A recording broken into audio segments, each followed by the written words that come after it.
মনে করো তুমি বাংলা প্রথম পত্র পরীক্ষা দিয়ে বাসায় আসার পরে দেখলা যে তুমি সব কিছু মিলে বই থেকে মেলানোর পরে বা কোচিং সেন্টার থেকে মেলানোর পরে তুমি ৭৭ পাবা। তাহলে তোমাকে বাংলা দ্বিতীয় পত্রে কত পাইতে হবে? ৮৩ পাইতে হবে। তাইলেই তুমি সব মিলে ১৬০ পাবা। তাহলে তোমার বাংলায় সব মিলে এ প্লাস আসবে।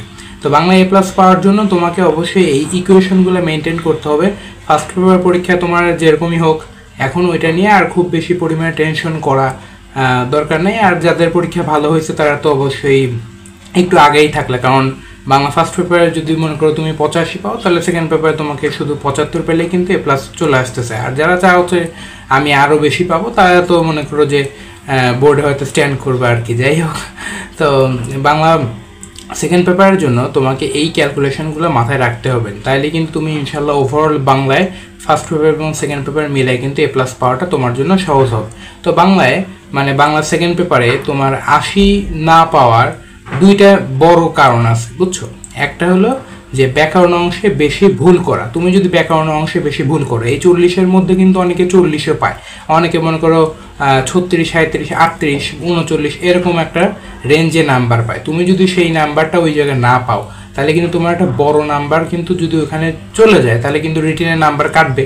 রিটেনের সহজেই নাম্বার কাটা যায়, তাই না? রচনায় তো ২০-এ ২০ দিবে না স্যাররা, তো সাধারণত একটু কেটেই রাখে। তো তাহলে তুমি বুঝতেছো যে তোমার কিন্তু এ প্লাস পাওয়া কঠিন হয়ে যাবে। আর একটা যেটা মেজর মনে করো কারণ, সেটা হলো যে তোমার লেখা শেষ করতে না পারা। তুমি মনে করো যে লিখতেছো কিন্তু মনে করো রচনা ভালো মতো লেখা শেষ করতে পারলা না। মনে করো যে রচনা তুমি লিখলা সব মিলে ৪ পেজ ৫ পেজ, তাহলে কি তোমাকে ২০-এর মধ্যে স্যার কখনো ১০ দিবে? ১০ তো হয়তো পাওয়ার চান্স খুবই কম। তাহলে তোমার কিন্তু এ প্লাস পাওয়াটা রিস্ক হয়ে গেল বা কঠিন হয়ে গেল। তো আর কয়েকটা জিনিস অবশ্যই করা যাবে না বাংলায় তুমি যদি এ প্লাস মিস করতে না চাও। প্রথমেই সেটা হলো যে উচ্চারণের নিয়ম দেওয়া যাবে না। তুমি মনে করো যে তোমার প্রথম প্রশ্নে তো আসে, তাই না, যে উচ্চারণের নিয়ম ৫টা লেখো, না হলে তোমার আসে যে উচ্চারণ লেখো, তাই না? তোমাকে অবশ্যই উচ্চারণ লিখতে হবে আর কি। তাহলে কিন্তু তুমি এখানে টাইম সেভ করতে পারবা। আর উচ্চারণের নিয়ম দিয়ে তুমি যদি ভুল নিয়ম লেখো, তাহলে কিন্তু নাম্বার কাটা যাবে এবং টাইমও চলে যাবে আর কি। সেটা কিন্তু রিস্কি হয়। আবার একইভাবে বানানের নিয়মও দেওয়া যাবে না। বানানের নিয়মও যদি দাও উচ্চারণের নিয়মের মতোই ওই রকম সময় কাটাবে আর কি, বুঝছো? তাহলে তোমার জন্য এই প্লাস পাওয়াটা কঠিন হয়ে যাবে। উপসর্গ দেওয়া যাবে না, সমাস দিতে হবে। যদিও সমাস তোমার কাছে একটু কঠিন মনে হতে পারে, কিন্তু উপসর্গের চেয়ে সমাস দিলে ভালো হয়। কি সমাস দিলে তুমি কিন্তু ওইখান থেকে অল্প পরিশ্রমে নাম্বার পেয়ে যাবে আর কি। উপসর্গ তোমার কি কি প্রশ্ন আসে? তোমার উপসর্গ রিলেটেড কিছু প্রশ্ন আসে, যে বলো যে উপসর্গ কি, তারপর অনেক সময় আসে উপসর্গ বলো যে ব্যাখ্যা করো, উপসর্গ অর্থ দ্যোতকতা নিয়ে অর্থবাচকতা আছে, এরকম একটা কথা আসে না? তো এই টাইপের প্রশ্ন তুমি যদি অ্যান্সার লিখতে যাও, তোমাকে কিন্তু বেশি টাইম কনজিউম করবে এবং যদি ৫-এ ৫ পাওয়ার সম্ভাবনা কম। কিন্তু সমাস যদি পয়েন্ট টু পয়েন্ট লিখো, তাহলে কিন্তু তুমি ৫-এ ৫ পেয়ে যাবে আর কি। বাক্য রূপান্তর যেটা আসে সেটা অবশ্যই দিবা। বাক্য রূপান্তর দিলেই ভালো, অন্য যে একটা আসে ওইটা না দেয়াই ভালো। বাক্য শুদ্ধকরণ দিতে হবে। তবে এই ক্ষেত্রে মাথায় রাখতে হবে যে এখানে দুইটা প্রশ্ন আসে না, একটা হলো প্যারা দিয়ে আসে, অনুচ্ছেদের মধ্যে অপপ্রয়োগগুলো ধরতে বলে, আর একটা হলো যে কোনো 5টা বাক্য শুদ্ধ করে লেখো ওইটা বলে। তো তোমার কাজ হবে প্রথমটা যেটা আছে ওইটা দেওয়া, তাহলে কিন্তু তোমার টাইম লস কম হবে। আর অনুচ্ছেদ থেকে অপপ্রয়োগগুলো বের করা কিন্তু একটু কঠিন, মাথা চিন্তা করতে হয়। অনেক সময় দেখা যায় কি যে তুমি যদি অনুচ্ছেদ থেকে অপপ্রয়োগগুলো ঠিকঠাক মতো বের করতে না পারো, তাহলে কিন্তু তোমার সমস্যা হয় আর কি। তো এগুলো নানাবিধ সমস্যা আছে, এগুলো আশা করি ইনশাল্লাহ মেনটেন করবা। পারিভাষিক শব্দ দিতে হবে, অনুবাদ দেওয়া যাবে না। কারণ কি তুমি ভালো করে জানো, কারণ তোমার কাছে যে বইটাই আছে, তুমি যে বইটা সেকেন্ড পেপারের জন্য এতদিন ফলো করে আসছো, ওখান থেকেই তুমি পারিভাষিক শব্দগুলো পড়ে নিবা। বিশেষ করে স্পেশালি বোর্ডের প্রশ্নগুলো পড়ে নিবা, তাহলে দেখবা যে তোমার ওখান থেকে ইনশাল্লাহ ঘুরে ফিরে আসবে আর কি। হ্যাঁ, এটা নিয়ে করার বেশি টেনশন করার দরকার নেই। খুব বেশি আনকমন ওয়ার্ড হয়তো দিবে না, একটা দুইটা দিতেও পারে এইরকম। আর অনুবাদ দিলে কিন্তু টাইম কনজিউম করবে আর কি। তো কিছু টিপস অবশ্যই মনে রাখবা, সেটা হলো যে প্রশ্ন দেওয়ার আগেই খাতায় উত্তরের জন্য জায়গা বানায় রাখবা।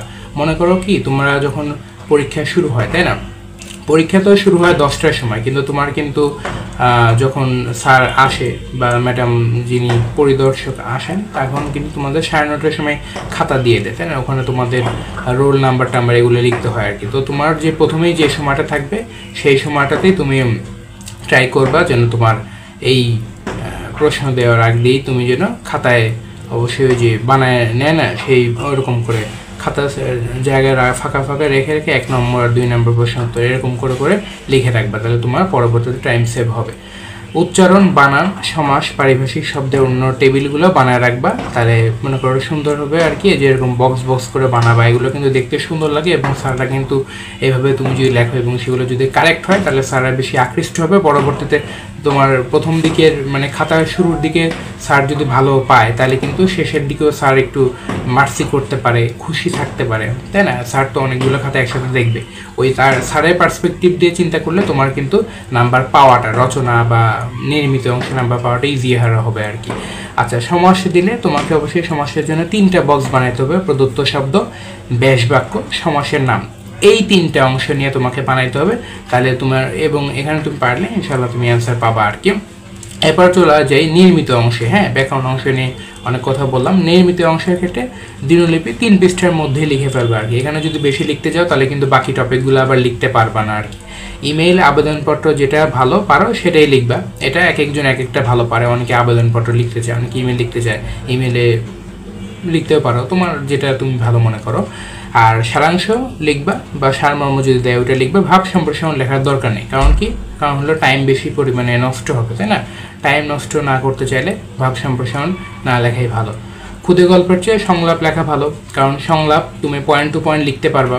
এগুলা সংলাপ লিখলে মনে করো তুমি সংলাপ 3 পৃষ্ঠা লিখলা, তাইলে তোমার কিন্তু ভালো হয়। আর ক্ষুদে গল্পে লিখলে কিন্তু তোমার একটু চিন্তা করতে হবে কি গল্প লিখবো, একটু বানাইতে হবে, এই জন্য পরীক্ষার হলে চিন্তা করতে একটু টাইম যেতে পারে।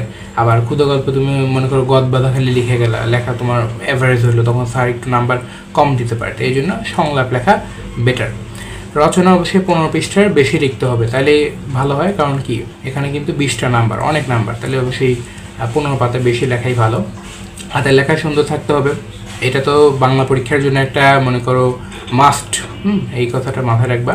ব্যাকরণ অংশ প্রথম 35 মিনিটের মধ্যে শেষ করবা, এটা একটা খুবই গুরুত্বপূর্ণ জিনিস। তুমি ফার্স্ট 35 মিনিটসের মধ্যে শেষ করবা, অর্থাৎ পরীক্ষা যদি তোমার 10টায় শুরু হয় 10:35-এর মধ্যে অবশ্যই ব্যাকরণের অংশ যেগুলো আছে, উচ্চারণ, বানান, তারপরে ব্যাকরণিক শব্দ শ্রেণী থেকে শুরু করে বাদ বাকি যা আছে সব কিছু 35 মিনিটের মধ্যেই শেষ করতে হবে, নাহলে কিন্তু তুমি রিটেন লিখে শেষ করতে পারবে না, রচনা লিখে শেষ করতে পারবে না।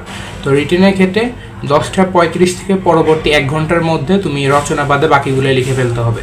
এই ক্ষেত্রে তোমার টাইমটা তুমি এইভাবে ভাগ করতে পারো, দিনব্যাপী 20 মিনিট, আবেদনপত্র 10 মিনিট, সারাংশ 10 মিনিট, সংলাপ 20 মিনিট, এইভাবে যদি করো তাহলে দেখবা যে লেখাগুলো ভালো হবে। 3 পাতা করে লিখতে পারো, তোমার দিনলিপি, আবেদনপত্র দিনলিপি 3 পাতা লিখতে পারো, সংলাপ 3 পাতা লিখতে পারো, আর সারাংশ তো মনে করো যে একটা প্যারা অল্প করে ছোটো অল্প একটু হবে, আবেদনপত্র 1 পাতায় লিখতে হয় আর কি। তো সব মিলে তুমি পরে 1 ঘন্টার মধ্যে অর্থাৎ 11:35-এর মধ্যে তোমাকে রিটেনের এই অংশগুলো লিখে ফেলতে হবে আর কি।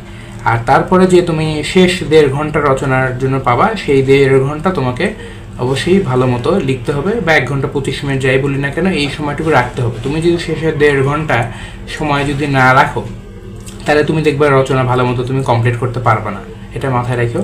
আর ব্যাকরণে ফোকাস বেশি দিবা যখন তুমি রিভিশন দিবা, মানে অর্থাৎ এই যে সামনের 2 দিন যে রিভিশন দিবে এই রিভিশনের মধ্যে ব্যাকরণের ফোকাসটা বেশি থাকতে হবে, কারণ ব্যাকরণের মধ্যে কিন্তু তোমার A+ পাওয়া না পাওয়া অনেকটা ডিসাইড হয়ে যায় আর কি। কিছু বিষয় খেয়াল রাখবে অবশ্যই, ব্যাকরণে অবশ্যই তোমাকে 35-এর বেশি পাইতে হবে, যেটা শুরুতেই বললাম। তো ওইভাবে অনুযায়ী 35 বেশি পাওয়ার ট্রাই করবা। দিনলিপি, আবেদনপত্র, সারাংশ, সংলাপ এই 4টা টপিকে এমনভাবে লিখো যেন 10-এর মধ্যে ইনশাল্লাহ তুমি 8 নাম্বারের মধ্যে পাও, ইনশাল্লাহ ওইভাবে টার্গেট করে লিখো। প্রবন্ধ রচনায় 10 মানে 14 বা 15 বেশি পাইলে ভালো, যদি 20-এর মধ্যে পরীক্ষা 10-এ না, তো অবশ্যই 14-15 বেশি পাইলে ভালো হয় আর কি। তো সব মিলে তোমার নির্মিত অংশে বা রিটেনে যদি তুমি 47 পাও আর ইয়াতে যদি 36 পাও, মানে ব্যাকরণে 36 পাইলে তোমার সব মিলে 83 হয় আর কি। তো শুরুতেই যেটা বলছিলাম, মনে করো তুমি 77 পাইছো সব কিছু হিসাব করে ফার্স্ট পরীক্ষায়, তাহলে তোমাকে অবশ্যই 83 পাইতে হবে। তো 83 পাওয়ার হিসাবটা তোমাকে দেখায় দিলাম, এটা তুমি ইনশাল্লাহ ফলো করতে পারো। আশা করি ইনশাল্লাহ এই ট্যাকটিক্সগুলো কাজে লাগালে তোমার প্রিপারেশনটা ভালো হবে, তুমি ইনশাল্লাহ ভালো করতে পারবা। অল দ্য বেস্ট, ভালো মতো প্রিপারেশন নাও। আর ফার্স্ট পেপার পরীক্ষা যেরকমই হোক না কেন এইটা নিয়ে আর বেশি পরিমাণে টেনশন করলে না লাভ নেই, কারণ সেকেন্ড পেপার পরীক্ষা দিয়ে তুমি কামব্যাক করলে ওভারঅল যে বাংলা মানে ফার্স্ট পেপার এবং সেকেন্ড পেপার মিলে তোমার A+ আসার চান্স এখনও আছে। ট্রাই করে দেখো, ইনশাল্লাহ ভালো হবে। All the best.